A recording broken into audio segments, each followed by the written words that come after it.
clandestine HUMINT asset. Recruiting refers to the recruitment of human agents, commonly known as spies, who work for a foreign government, within a host country's government, or other targets of intelligence interests for the gathering of human intelligence. The methods of detecting and doubling spies who betray their oaths to work on behalf of a foreign intelligence agency are called counterintelligence. The term spy refers to human agents that are recruited by case officers of a foreign intelligence agency. Types of agents. Acquiring information may not involve collecting secret documents, but something as simple as observing the number and types of ships in a port. Even though such information might be readily visible, the laws of many countries would consider reporting it to a foreign power espionage. Other asset roles include support functions such as communications, forgery, disguise, etc. According to Viktor Suvorov,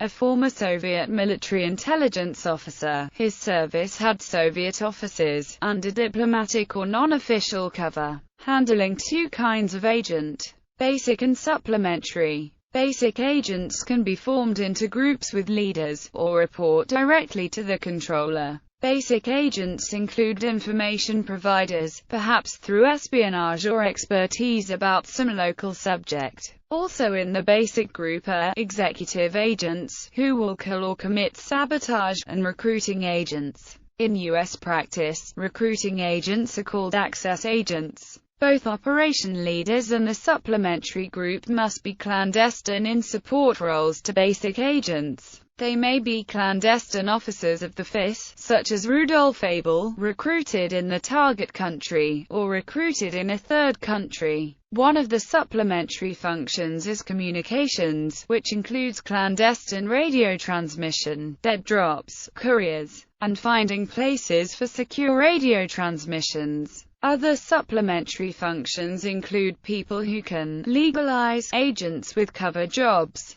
and specialists that can forge documents or get illicit copies from the actual source. Safe houses, safe mail drops, and safe telephones are other supplementary functions. Spotting. Recruiting process typically begins with spotting. Spotting is the identification of targets, people who appear to have access to information, or attractive for some support role. This individual may be developed over a period of time before the approach is made, or it could be made cold. Alternatively, the potential agent may approach the agency. Many intelligence assets were not recruited but were walk-ins or write-ins, who offered information to foreign intelligence services. Background research is conducted on the potential agent to identify any ties to a foreign intelligence agency. Select the most promising candidates and approach method. Obvious candidates are staff officers under diplomatic cover, or officers under non-official contact, have routine contact. Also possible contacts of access agents, existing agents, or through information that suggests they may be compromised. Surveillance of targets sometimes reveals people with potential access to information, but no clear means of approaching them. With this group, a secondary survey is in order. Headquarters may be able to suggest an approach, perhaps through a third country or through resources not known to the field station. Recruiting people that may have access to the activities of non-state groups will be much harder, since these groups tend to be much more clandestine,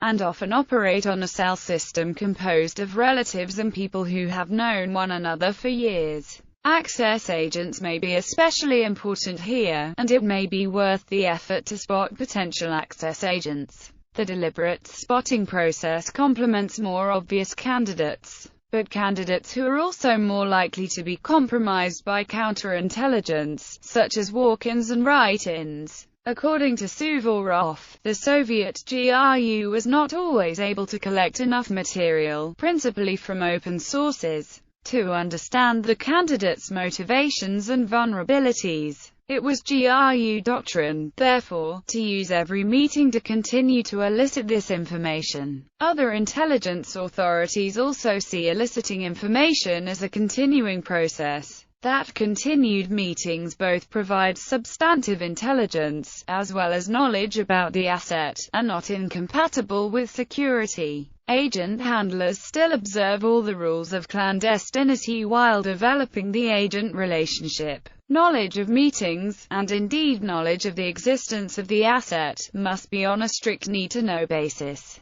Persons with access to technology after the selection of a candidate for recruitment, the first stage, tracing and cultivating, commences. Details are collected about the candidate, details which may be obtained through reference books, telephone directories, the press, and other recruited agents. Further definition of motives which will be used in the actual recruitment of the person are cultivated and weaknesses are exacerbated. Persons with access to knowledgeable people, especially when the case officer is of a different culture than the one whose people he is targeting. The recruitment process begins not necessarily with a person that has the desired information. Instead, the first recruit may be someone well connected in the local culture. Such a person may be called a principal agent or an access agent, who may simply arrange introductions, or actually run the operations of sub-agents. Some agents of this type may be able to help in the pre-recruitment stages of assessment and development, or may only be involved in finding possible assets. Indeed, an access agent may arrange introductions without being completely witting that the purpose of meeting the target is to find people who will participate in espionage. A well-respected technical professional, or a professor, often will make introductions within the field. Such introductions are perfectly reasonable in non-espionage contexts, such as looking for jobs or people to fill them. The process of personnel recruiting for industry is not completely dissimilar from recruiting spies.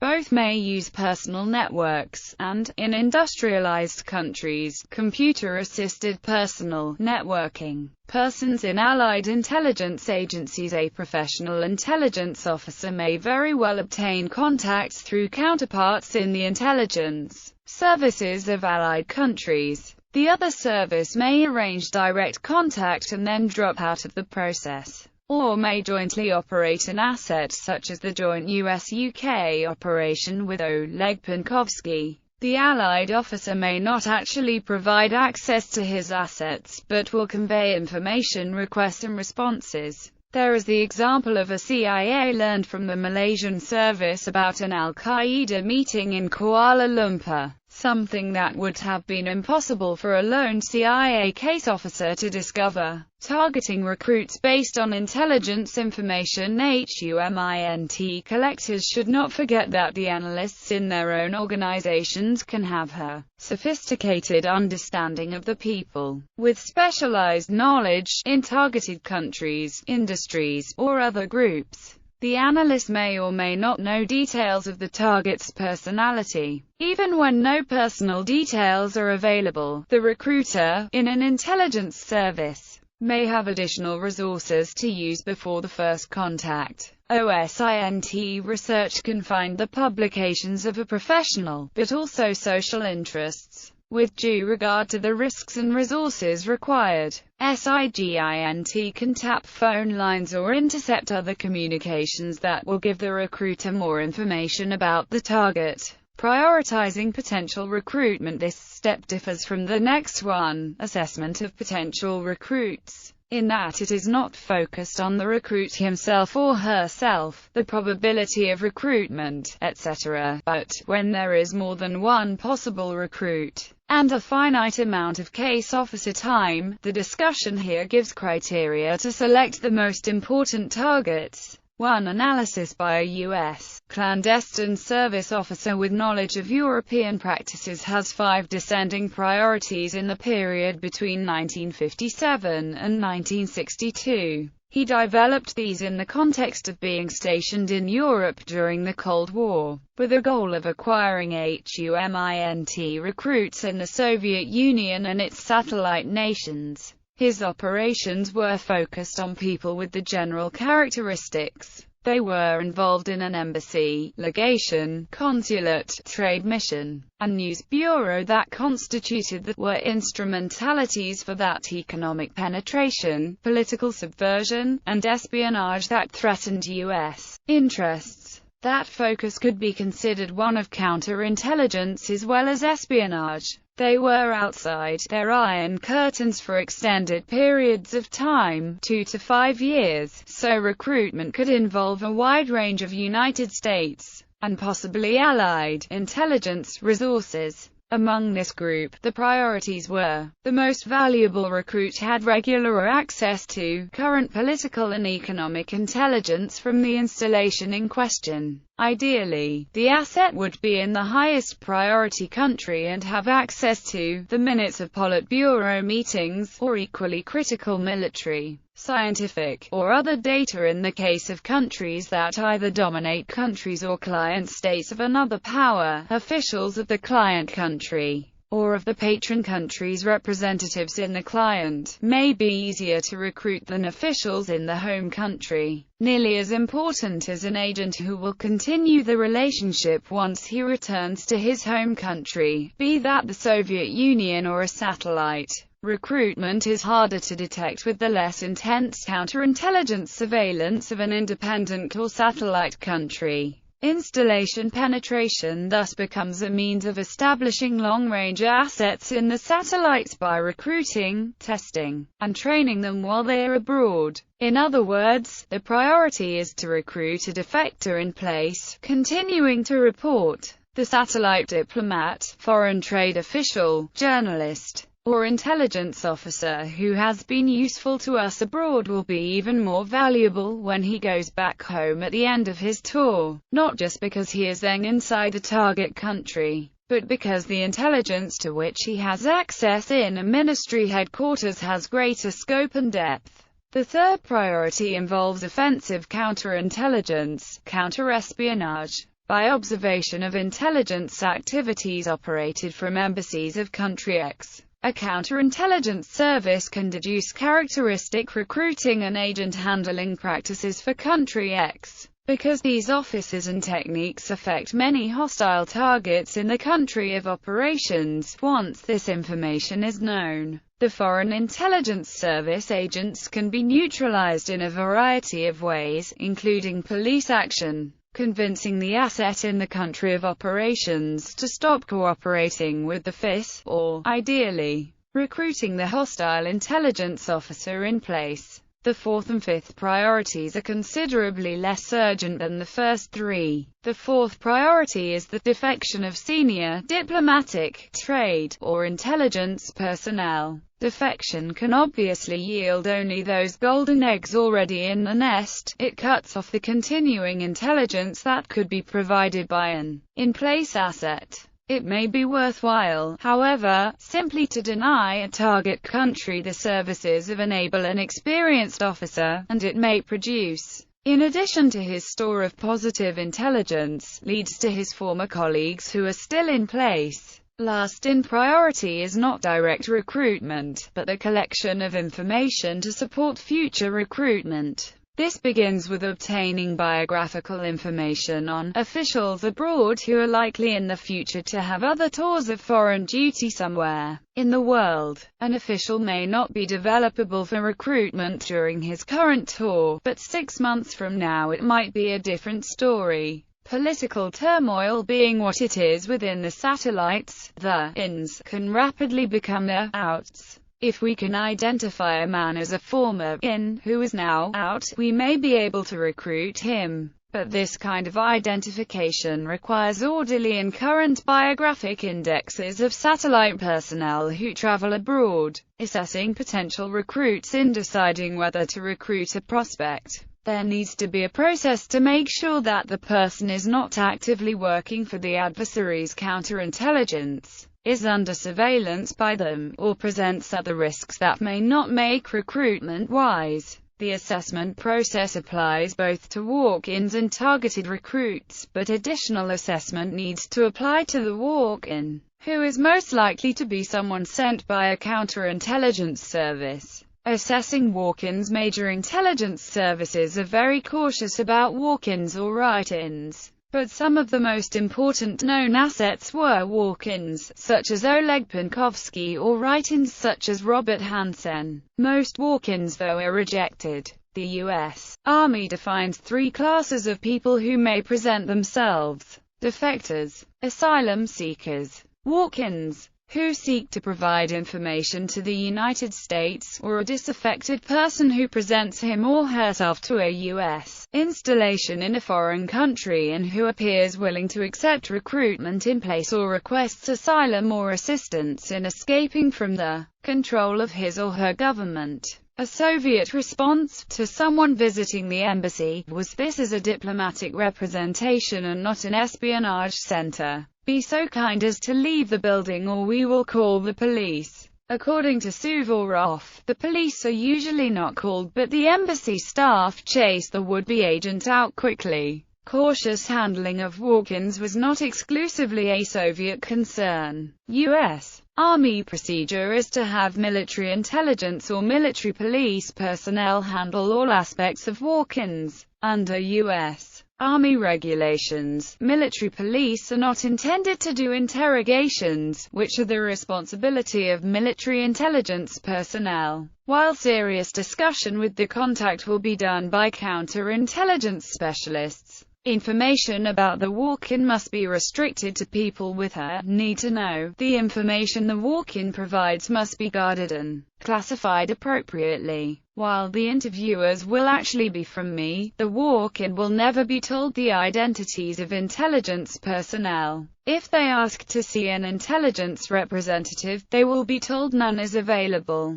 Both these measures are intended to prevent hostile intelligence services learning about the structure or procedure of U.S. intelligence, counterintelligence personnel. The Soviets showed caution equivalent to the United States. Soviet GRU doctrine was that on general, a walk-in is considered only when they can show some evidence of access to valuable material. The best way of doing this is actually bringing a sample of information. Suvorov observes that this is perhaps the only way to convince the GRU that they can trust the person. Suvorov describes an ideal. The one-time head of the GRU, Gen. Ivan Serov, was willing to explore potential agents who gave plausible information about themselves and their access, or write-in, whose potential could be verified before a meeting. General assessment: it has been the general experience of intelligence agencies that potential recruit early in the development process,